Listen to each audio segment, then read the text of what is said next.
कभी आपने सोचा है, अगर आपके अंदर लगातार चल रही आवाज जो डराती है, तुलना करती है और बेचैन करती है, अगर वो आवाज शांत हो जाए तो जिंदगी कैसी होगी?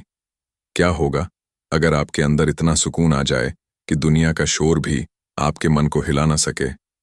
अगर हर सुबह आप किसी भिक्षु की तरह जागें, शांत, स्पष्ट और आत्मविश्वासी, तो आप क्या नहीं कर सकते? जे शेट्टी, एक ऐसा इंसान जो पहले कॉरपोरेट दुनिया की दौड़ में फंसा था, लेकिन सब कुछ छोड़कर मठ में चला गया, भिक्षु बन गया और वहां सीखा how to think like a monk, यानी एक भिक्षु की तरह सोचना।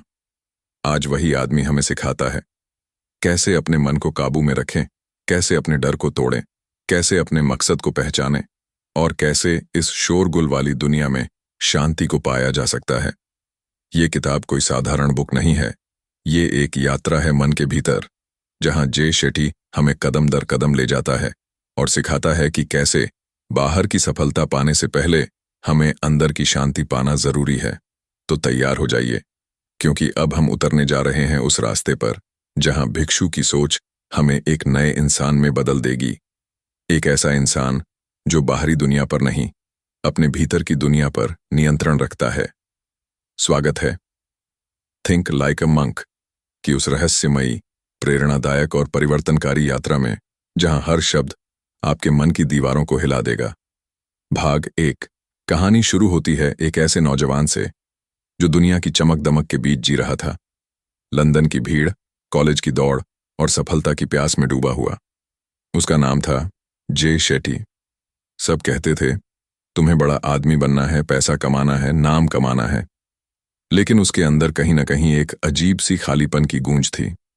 एक दिन कॉलेज में एक भिक्षु आया, साधारण कपड़ों में, चेहरे पर गहरी शांति, आंखों में ऐसी चमक जो शब्दों से परे थी। जे ने सोचा, ये आदमी कौन है जो बिना कुछ दिखाए इतना शांत है, जबकि मेरे पास सब कुछ है, फिर भी मैं बेचैन हूं। वो पल उसकी जिंदगी का टर्निंग पॉइंट था। जे ने तय कर लिया, वो जानना चाहता है कि सच्ची शांति क्या होती है। वो छोड़ देता है सब कुछ, अपने दोस्तों को, परिवार को, करियर को, और चला जाता है भारत के एक आश्रम में, जहां उसे भिक्षु की तरह जीना सीखना था। मन की सफाई का पहला कदम, डिटैचमेंट, विरक्ति। जे कहते हैं, जब तक हम उस चीज से अलग नहीं होते जो हमें बांध रही है, तब तक हम आजाद नहीं हो सकते। हम सब अपनी जिंदगी में किसी न किसी चीज से बंधे हैं, किसी रिश्ते से, किसी काम से या अपनी पहचान से। हम कहते हैं, मैं इंजीनियर हूं, मैं टीचर हूं, मैं सफल हूं। लेकिन भिक्षु की सोच कहती है, तुम ये सब नहीं हो, तुम सिर्फ चेतना हो। जे ने आश्रम में पहला सबक यही सीखा, डिटैच यानी अलग होना। लेकिन इसका मतलब सब छोड़ देना नहीं था, बल्कि इसका मतलब था सब कुछ होते हुए भी खुद को उसके गुलाम न बनने देना। वो सुबह 4 बजे उठते, ध्यान करते, मंदिर की सफाई करते और दिन भर सेवा में लगे रहते।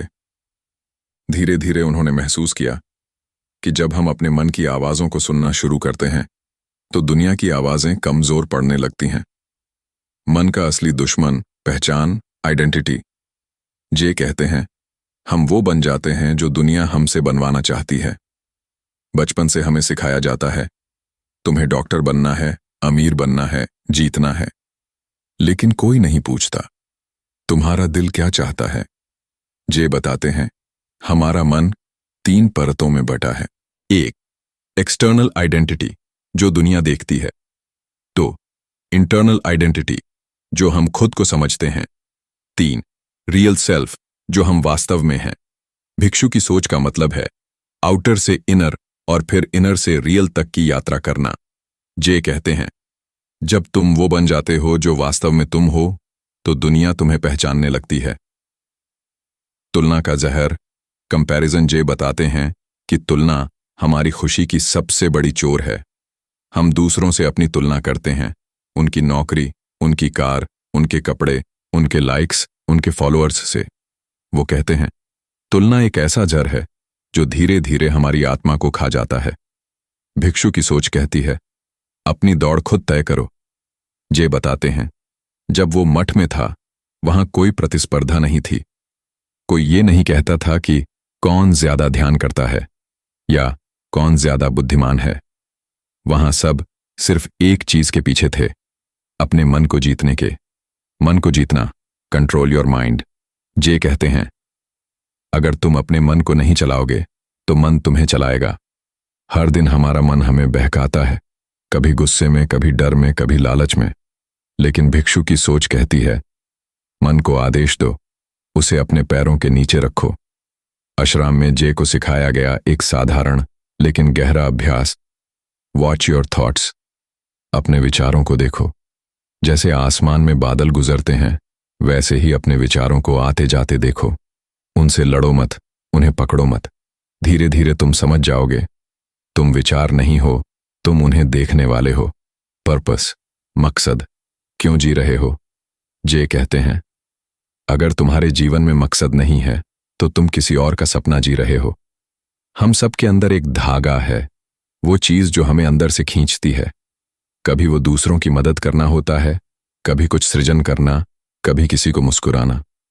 भिक्षु की सोच कहती है, अपने पर्पस को पहचानो, क्योंकि वही तुम्हारे अस्तित्व का कारण है। जे कहते हैं, मैंने भिक्षु बनकर सीखा, सफलता का मतलब पैसा नहीं बल्कि सेवा है। जब तुम दूसरों की मदद करते हो तो ब्रह्मांड तुम्हारी मदद करने लगता है। जे शेट्टी कहते हैं, मंक बनना मतलब दुनिया छोड़ना नहीं, बल्कि दुनिया के बीच रहकर भी अपने मन को स्थिर रखना है। भिक्षु की सोच हमें सिखाती है, खुद को पहचानो, दूसरों से तुलना छोड़ो, अपने विचारों को देखो और अपने जीवन का मकसद खोजो। क्योंकि जब मन शांत होता है तो जिंदगी की हर दिशा साफ दिखती है। भाग 2 में हम जानेंगे, जे शेट्टी कैसे बताते हैं कि मन के 3 रूप होते हैं और कैसे हम अपने विचारों को ट्रेन करके हर दर्द और डर से ऊपर उठ सकते हैं। वो हिस्सा आपके मन की गहराई में झांकने जैसा होगा। भाग 2, कभी आपने गौर किया है, जब कोई आपकी आलोचना करता है तो भीतर से एक आग उठती है, या जब कोई आपकी तारीफ करता है तो आप तुरंत खुश हो जाते हैं। जे शेट्टी कहते हैं, अगर दूसरों के शब्द तुम्हारे मूड को तय करते हैं तो इसका मतलब तुम्हारा मन तुम्हारे नियंत्रण में नहीं है। भिक्षु की सोच कहती है, मन को जीतना सबसे बड़ी जीत है, और इस जीत की शुरुआत होती है मन के 3 रूपों को समझने से। 1, मंकी माइंड। मंकी माइंड, उछलता हुआ मन। जे कहते हैं, हमारा मन एक बंदर की तरह है जो एक पेड़ से दूसरे पेड़ पर, एक विचार से दूसरे विचार पर कूदता रहता है। सुबह उठते ही मन शुरू कर देता है, आज क्या होगा, वो मुझसे नाराज क्यों है, मैं पीछे तो नहीं रह गया। और दिन खत्म होते होते हम थक जाते हैं, क्योंकि हमारा मन हर दिशा में भागता रहता है। जे कहते हैं, मंकी माइंड की सबसे बड़ी समस्या है FOMO, fear of missing out. हमें लगता है कि अगर हमने कुछ नहीं किया तो हम पीछे रह जाएंगे, लेकिन सच्चाई ये है, हम अपने मन को खो देते हैं। भिक्षु की सोच सिखाती है, मन को एक जगह टिकाओ। ध्यान, मेडिटेशन इसका पहला कदम है। जे बताते हैं कि आश्रम में उन्हें रोज ये अभ्यास कराना होता था, एक बूंद पर नजर टिकाना, सिर्फ एक बूंद और कुछ नहीं। धीरे धीरे मंकी माइंड शांत होने लगता है और अंदर से एक आवाज उभरती है, अब मैं मालिक हूं, मन नहीं। 2, मंक माइंड, शांत मन। जे कहते हैं, जब तुम अपने विचारों को देखने लगते हो तो धीरे धीरे तुम उनके गुलाम नहीं रहते। मंक माइंड वो अवस्था है जहां विचार आते हैं लेकिन तुम्हें हिलाते नहीं। जे कहते हैं, जैसे झील में पत्थर गिरता है और लहरें बनती हैं, वैसे ही विचार आते हैं, लेकिन जब तुम शांत रहते हो तो झील फिर से साफ हो जाती है। भिक्षु की सोच कहती है, माइंडफुलनेस कोई तकनीक नहीं, एक जीवन शैली है।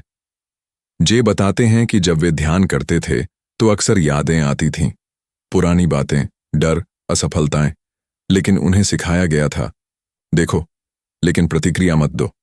धीरे धीरे उन विचारों की शक्ति कम होने लगी।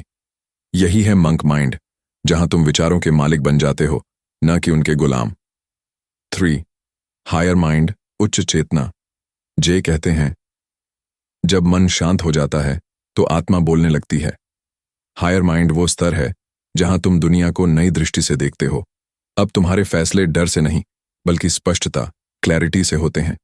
जे बताते हैं कि मठ में एक दिन उन्हें गुरु ने कहा, आज तुम्हें पूरा दिन मौन रहना है और बस एक चीज पर ध्यान देना है, तुम्हारे अंदर कौन देख रहा है। शुरुआत में जे बेचैन हो गए, लेकिन धीरे धीरे जब उन्होंने भीतर झांका तो उन्हें महसूस हुआ कि उनके भीतर एक साक्षी है जो हर चीज को देख रहा है पर किसी चीज से जुड़ा नहीं। वो कहते हैं, यही साक्षी चेतना हमारा असली स्वरूप है। मन को ट्रेन करना, रीप्रोग्राम योर थॉट्स। जे बताते हैं, मन एक खेत की तरह है, जो बोओगे वही उगेगा। अगर तुम डर बोओगे तो डर उगेगा, अगर तुम शिकायत बोओगे तो दुख उगेगा, लेकिन अगर तुम कृतज्ञता, शांति और प्रेम बोओगे तो मन एक बाग बन जाएगा। भिक्षु हर सुबह दिन की शुरुआत 3 शब्दों से करते हैं, ग्रेटिट्यूड, कृतज्ञता, कंपैशन, दया, सेल्फलेसनेस, निष्कामता। जे कहते हैं, जब तुम अपने दिन की शुरुआत आभार से करते हो तो मन शिकायत करने की हिम्मत ही नहीं करता। सकारात्मक ऊर्जा की साधना। जे ने एक बात सीखी, एनर्जी कंटेजियस होती है, यानी ऊर्जा संक्रामक होती है। अगर तुम हर समय नकारात्मक लोगों के बीच रहोगे तो धीरे धीरे तुम्हारा मन भी भारी हो जाएगा। भिक्षु हमेशा अपने चारों ओर सकारात्मक वातावरण बनाए रखते हैं, शब्दों से, संगत से और विचारों से। जे कहते हैं, हर बार जब तुम किसी से बात करते हो तो या तो तुम उन्हें ऊर्जा देते हो या उनसे ऊर्जा छीनते हो। इसलिए उन्होंने एक नियम बनाया, एनर्जी ऑडिट। हर रात वो खुद से पूछते थे, आज मैंने कितनी बार प्यार फैलाया और कितनी बार नकारात्मकता। धीरे धीरे उन्होंने महसूस किया, सकारात्मक ऊर्जा कोई भावना नहीं, एक आदत है। लेट गो, छोड़ने की कला। जे कहते हैं, जब तक तुम पुराने को पकड़े रहोगे नया कभी नहीं आ पाएगा। हम अक्सर अपने मन में पुराने दर्द, धोखे और शब्दों को पकड़े रहते हैं। हम सोचते हैं, मैं भूल नहीं सकता, लेकिन भिक्षु की सोच कहती है, माफ करना मतलब भूलना नहीं, बल्कि अपने मन को आजाद करना है। जे बताते हैं कि एक बार आश्रम में उन्हें एक व्यक्ति ने धोखा दिया। पहले तो गुस्सा आया, पर गुरु ने कहा, तुमने उसे माफ नहीं किया उसके लिए, बल्कि अपने मन के लिए। यही असली लेटिंग गो है, दूसरों को नहीं, खुद को आजाद करना। जे शेट्टी कहते हैं, तुम्हारा मन तुम्हारा सबसे बड़ा दुश्मन भी है और तुम्हारा सबसे बड़ा मित्र भी। अगर तुम उसे पहचान लो तो वही मन तुम्हें शांति, सुकून और दिशा देगा, लेकिन अगर तुमने उसे अनदेखा किया तो वही तुम्हें दर्द, डर और चिंता में डुबो देगा। भिक्षु की सोच यही है, मन को जीतो, क्योंकि मन ही संसार है। भाग 3 में हम जे शेट्टी की उन शिक्षाओं में उतरेंगे जहां वो बताते हैं कि अटैचमेंट, फियर और ईगो हमारे मन को कैसे जकड़ लेते हैं और कैसे भिक्षु की सोच हमें इन तीनों बंधनों से मुक्त करती है। भाग 3 रात का सन्नाटा था। आश्रम में सभी ध्यान में लीन थे। जे शेट्टी अपने गुरु के सामने बैठे थे। गुरु ने मुस्कुराते हुए कहा, जे, तुमने मन को शांत करना सीख लिया है, अब समय है उसे मुक्त करने का। जे ने पूछा, गुरुजी, मन को मुक्त कैसे किया जा सकता है? गुरु ने कहा, मन को 3 चीजें बांधती हैं, ईगो, अहंकार, फियर, डर और अटैचमेंट, आसक्ति। अगर इन तीनों से पार पा लिया तो कोई तुम्हें कभी कैद नहीं कर सकता। 1. ईगो, मैं का भ्रम। जे कहते हैं, ईगो वो दीवार है जो हमें दूसरों से नहीं, खुद से अलग कर देती है।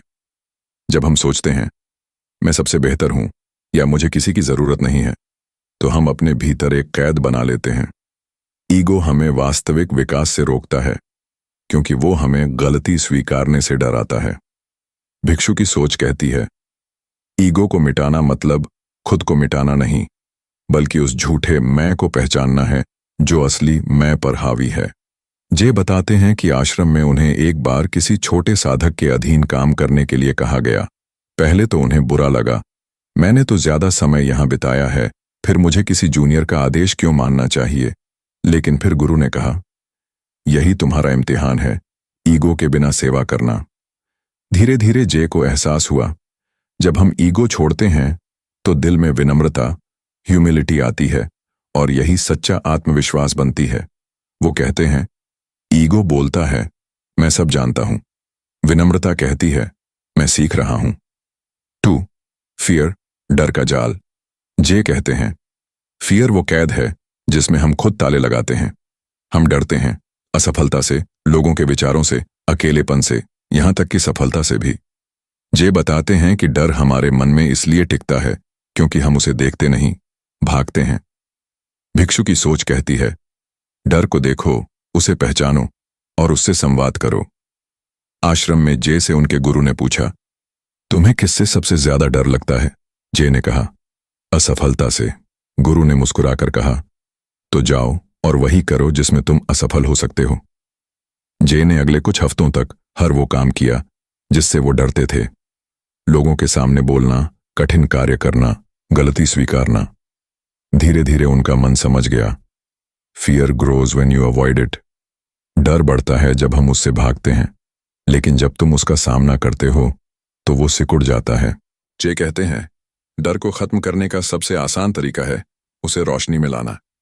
जैसे अंधेरे में रखा साया बड़ा दिखता है, वैसे ही अन्न देखे डर विशाल लगते हैं, लेकिन जब तुम उन्हें देख लेते हो तो पता चलता है वो उतने खतरनाक थे ही नहीं। 3. अटैचमेंट, आसक्ति का बंधन। जे कहते हैं, अटैचमेंट प्यार नहीं है, ये प्यार का उल्टा है, क्योंकि इसमें हम पकड़ते हैं, छोड़ते नहीं। हम लोगों से, चीजों से और अपनी इच्छाओं से इतने बंध जाते हैं कि अगर वो हमसे छिन जाए तो हमें लगता है कि हम खत्म हो गए।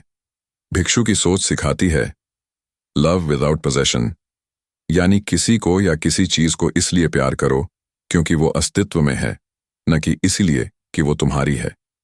जे बताते हैं, एक दिन उनके गुरु ने उन्हें एक फूल दिखाया और पूछा, जे, तुम्हें ये फूल पसंद है? जे ने कहा, हाँ, बहुत। गुरु ने कहा, तो इसे तोड़ो मत। जे ने पूछा, क्यों? गुरु बोले, क्योंकि अगर तुम इसे अपने पास रखोगे तो ये मुरझा जाएगा, लेकिन अगर इसे उसकी जगह पर रहने दोगे तो ये औरों को भी खुश करेगा। जे ने वहीं सीखा, सच्चा प्यार पकड़ने में नहीं, छोड़ने में है। अटैचमेंट हमें हमेशा दुख देता है क्योंकि हम नियंत्रण, कंट्रोल करना चाहते हैं, लेकिन जीवन नियंत्रण से नहीं, स्वीकार, एक्सेप्टेंस से चलता है। ईगो, फियर और अटैचमेंट, ये तीनों कैसे जुड़े हैं? जे कहते हैं, ईगो कहता है मैं सबसे बड़ा हूं, फियर कहता है मैं खो सकता हूं, अटैचमेंट कहता है मैं छोड़ नहीं सकता। तीनों मिलकर एक अदृश्य जाल बनाते हैं जिसमें हमारी आत्मा फंस जाती है। लेकिन भिक्षु की सोच हमें सिखाती है, इन तीनों को स्वीकार कर लेना ही मुक्ति की शुरुआत है। ईगो को देखो और नम्र बनो, फियर को पहचानो और कदम बढ़ाओ, अटैचमेंट को छोड़ो और प्यार करो। यही 3 कदम मन की आजादी के हैं। इनर फ्रीडम, मन की असली आजादी। जे कहते हैं, आजादी बाहर से नहीं मिलती, आजादी भीतर से महसूस होती है। वो बताते हैं कि जब उन्होंने पहली बार अपना गुस्सा, डर और अहंकार छोड़ा तो उन्हें ऐसा लगा मानो उन्होंने सालों पुराना बोझ उतार दिया हो। भिक्षु की सोच यही सिखाती है, don't own anything that owns your peace, यानी उस चीज को मत पकड़े रहो जो तुम्हारी शांति को छीन ले। जे कहते हैं, ईगो हमें बांधता है, फियर हमें सीमित करता है, अटैचमेंट हमें कमजोर बनाता है, लेकिन अवेयरनेस, जागरूकता हमें आजाद करती है। जे शेट्टी कहते हैं, भिक्षु बनना दुनिया से भागना नहीं, बल्कि खुद से सच्चा होना है। जब तुम अपने ईगो को पहचानते हो, डर का सामना करते हो और आसक्ति को छोड़ देते हो, तो तुम्हारे भीतर एक शांति का महासागर खुलता है। वो कहते हैं, तुम्हें अपने मन को मारना नहीं है, बस उसे देखना और समझना है, फिर वो खुद झुक जाता है। भाग 4, अपने मन को साधो, वरना मन तुम्हें साध लेगा। किसी ने कहा है, जो अपने मन पर विजय पा लेता है वही दुनिया पर राज करता है। जे शेट्टी इस अध्याय में हमें यह समझाते हैं कि इंसान का सबसे बड़ा दुश्मन कोई और नहीं, उसका खुद का मन होता है। हम सोचते हैं कि हमारी परेशानियों की जड़ लोग हैं, हालात हैं या किस्मत है, लेकिन सच्चाई यह है कि हमारा अपना अनियंत्रित मन ही हमारे जीवन की सबसे बड़ी जंग का मैदान है। मन जो मित्र भी है और शत्रु भी। जे शेट्टी बताते हैं कि मन 2 चेहरों वाला होता है। जब वह हमारे नियंत्रण में होता है तब वह हमारा मित्र है, वह हमें प्रेरित करता है, सशक्त बनाता है और हमारे भीतर से ऊर्जा जगाता है। लेकिन जब वही मन नियंत्रण से बाहर होता है, वह हमें डर, असुरक्षा और तुलना के जाल में फंसा देता है। मोंक लोग इसीलिए अपने जीवन का सबसे बड़ा हिस्सा माइंड मास्टरी को समर्पित करते हैं। वे जानते हैं कि जब तक मन को साधा नहीं जाता, कोई भी व्यक्ति सच्ची स्वतंत्रता का अनुभव नहीं कर सकता। मंकी माइंड बनाम मोंक माइंड जे शेट्टी ने इस विचार को बहुत ही सरल शब्दों में समझाया है। उन्होंने कहा, हर इंसान के भीतर दो दिमाग होते हैं। एक है मंकी माइंड, बंदर जैसा मन, और दूसरा है मोंक माइंड, भिक्षु जैसा मन। मंकी माइंड हमेशा उछलता रहता है। वह हर चीज में उलझता है, हर बात पर प्रतिक्रिया देता है, हर पल में या तो अतीत में फंसा होता है या भविष्य की चिंता में। जबकि मोंक माइंड शांत है। वह हर चीज को स्वीकार करता है, बिना जल्दबाजी के सोचता है और वर्तमान में जीता है। अब सवाल यह है, हम अपने भीतर के इस मंकी माइंड को शांत कैसे करें? पहला उपाय, ऑब्जर्व, अवलोकन करो। मोंक बनने की यात्रा रिएक्शन से नहीं बल्कि ऑब्जर्वेशन से शुरू होती है। जब भी कोई स्थिति सामने आए तो तुरंत प्रतिक्रिया देने की बजाय थोड़ा रुकिए, गहरी सांस लीजिए और खुद से पूछिए, मैं वास्तव में क्या महसूस कर रहा हूं? यह एक साधारण सवाल नहीं है। यह सवाल आपके दिमाग को रिएक्ट मोड से रिफ्लेक्ट मोड में ले जाता है। जे शेट्टी कहते हैं, observation is the beginning of self control, यानी अवलोकन ही आत्मनियंत्रण की शुरुआत है। दूसरा उपाय, डिटैच, दूरी बनाओ। दूसरा कदम है अपने विचारों से थोड़ी दूरी बनाना। यह मत सोचिए कि मैं गुस्से में हूं, बल्कि सोचिए, मेरे भीतर गुस्सा उठ रहा है। यह सूक्ष्म सा बदलाव आपकी चेतना को बदल देता है, क्योंकि जब आप भावना से जुड़ जाते हैं तो वह आपको नियंत्रित करती है। लेकिन जब आप भावना को बस एक गुजरती हुई लहर की तरह देखते हैं तो आप उसे नियंत्रित करने लगते हैं। जे शेट्टी लिखते हैं, you are not your thoughts, you are the observer of your thoughts. तुम तुम्हारे विचार नहीं हो, तुम उन विचारों के साक्षी हो। तीसरा उपाय, रीप्रोग्राम, मन को पुनर्लिखो। मोंक लोग अपने मन को दोबारा प्रोग्राम करते हैं। वे हर सुबह अपने विचारों को सही दिशा देने के लिए मंत्र या अफर्मेशन का उपयोग करते हैं, क्योंकि वे जानते हैं कि मन वही बनता है जो वह बार बार सुनता है। अगर आप हर दिन खुद से कहते हैं, मैं असफल हूं, मुझसे नहीं होगा, तो आपका मन यही मानने लगेगा। लेकिन अगर आप अपने विचारों को धीरे धीरे बदलते हैं तो आपका मन उसी दिशा में ढल जाता है। जे शेट्टी कहते हैं, repeat what you want to remember, यानी जो याद रखना चाहते हो वही बार बार दोहराओ। चौथा उपाय, रूटीन, अनुशासन का कवच। मोंक लोग एक सख्त रूटीन फॉलो करते हैं क्योंकि वे जानते हैं कि अनुशासन ही स्वतंत्रता की असली कुंजी है। अगर आप हर दिन एक तय समय पर उठते हैं, ध्यान करते हैं, शरीर को गतिशील रखते हैं और दिन के लिए एक इरादा सेट करते हैं, तो आपका मन धीरे धीरे नियंत्रण में आने लगता है। जे शेट्टी लिखते हैं, the mind needs direction not distraction. मन को दिशा चाहिए, ध्यान भंग नहीं। पांचवां उपाय, सर्विस, दूसरों के लिए जीना। यहां जे शेट्टी मोंक फिलॉसफी का सबसे खूबसूरत पहलू बताते हैं। जब तुम दूसरों के लिए जीते हो तब तुम खुद को सबसे गहराई से समझते हो। सेवा या सेल्फलेस एक्शन मन को विनम्र बनाता है। जब हम किसी की मदद करते हैं बिना किसी अपेक्षा के, तो मन में उठने वाली बेचैनी और स्वार्थ की लहरें शांत हो जाती हैं। यह मोंक माइंड की सबसे ऊंची अवस्था है, जहां आप खुद से परे जाकर दूसरों के सुख में आनंद पाते हैं। मन को जीतना ही जीवन को जीतना है। किताब का यह हिस्सा हमें यही सिखाता है कि जीवन का सबसे बड़ा युद्ध भीतर लड़ा जाता है। बाहर की दुनिया बदलने की कोशिश करने से पहले हमें अपने भीतर के विचारों, भावनाओं और प्रतिक्रियाओं को साधना होता है। जब मन नियंत्रित होता है तो सफलता, शांति और संतुलन, ये सब अपने आप आपकी ओर खींचे चले आते हैं। अगर आप भी अपने जीवन में संतुलन, शांति और आत्मविश्वास लाना चाहते हैं, तो जे शेट्टी की यह शिक्षा याद रखिए। We can't control what happens to us, but we can control how we respond. हम यह नहीं तय कर सकते कि हमारे साथ क्या होगा, लेकिन हम यह जरूर तय कर सकते हैं कि हम कैसे प्रतिक्रिया देंगे। भाग 5। उद्देश्य, आभार और सेवा। आत्मा की 3 कुंजियां। कभी सोचा है कि इतने सारे लोग सब कुछ होने के बाद भी खाली क्यों महसूस करते हैं? बैंक अकाउंट भरा हुआ है, सोशल मीडिया पर फॉलोअर्स लाखों में हैं, पर भीतर एक अजीब सी खाली जगह है। एक आवाज जो कहती है, कुछ तो मिसिंग है। जे शेट्टी कहते हैं, success without purpose is the ultimate failure.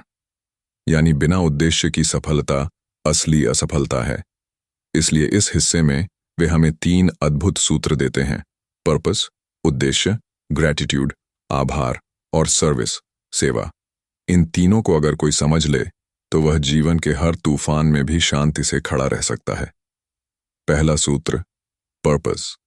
अपने जीवन का असली मकसद खोजो।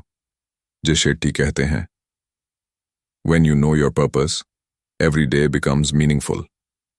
जब तुम्हें अपना उद्देश्य पता होता है तो हर दिन अर्थपूर्ण बन जाता है। बहुत लोग यह गलती करते हैं कि वे सोचते हैं, मेरा उद्देश्य मेरी नौकरी है, मेरा उद्देश्य पैसा कमाना है, या मेरा उद्देश्य फेम पाना है। लेकिन ये सब बाहरी मकसद हैं जो बदलते रहते हैं, टूट जाते हैं और अक्सर हमें थका देते हैं।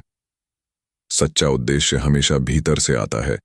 वह चीज है जो आपके मूल्यों, वैल्यूज से जुड़ी हो, जो आपके दिल से निकलती हो, न कि दबाव से। अपने उद्देश्य को पहचानने के 3 कदम जे शेट्टी बताते हैं कि पर्पस खोजने के लिए आपको 3 सवालों का ईमानदारी से जवाब देना होगा। 1, मैं किस चीज में अच्छा हूं? आपकी नैसर्गिक प्रतिभा क्या है? 2, मुझे किस काम में आनंद आता है, जिसे करते समय समय का एहसास मिट जाता है? 3, क्या वह काम दूसरों की मदद करता है? क्योंकि असली उद्देश्य हमेशा सेवा से जुड़ा होता है। अगर इन तीनों सवालों का जवाब एक ही दिशा में इशारा करता है तो समझ लीजिए आपने अपना धर्म खोज लिया है।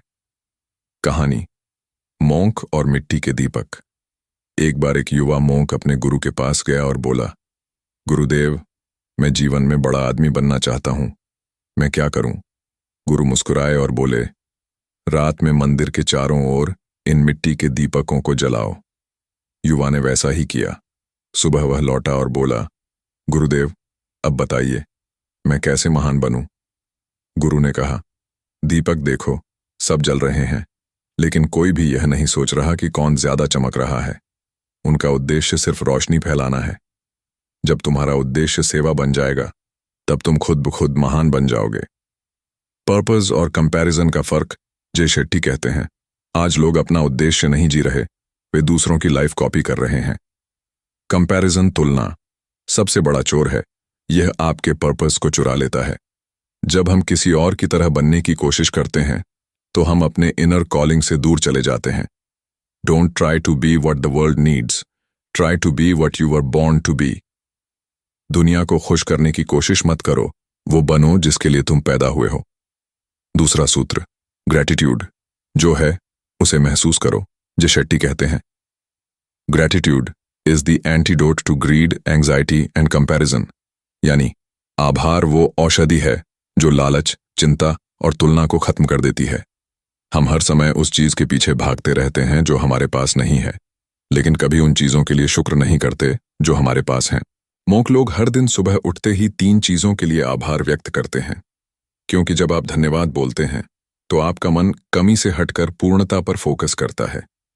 कृतज्ञता का असर हमारे मन पर जे शेट्टी ने वैज्ञानिक शोधों का जिक्र करते हुए बताया कि जब हम ग्रैटिट्यूड का अभ्यास करते हैं तो हमारे दिमाग में सेरोटोनिन और डोपामिन जैसे सकारात्मक हार्मोन रिलीज होते हैं।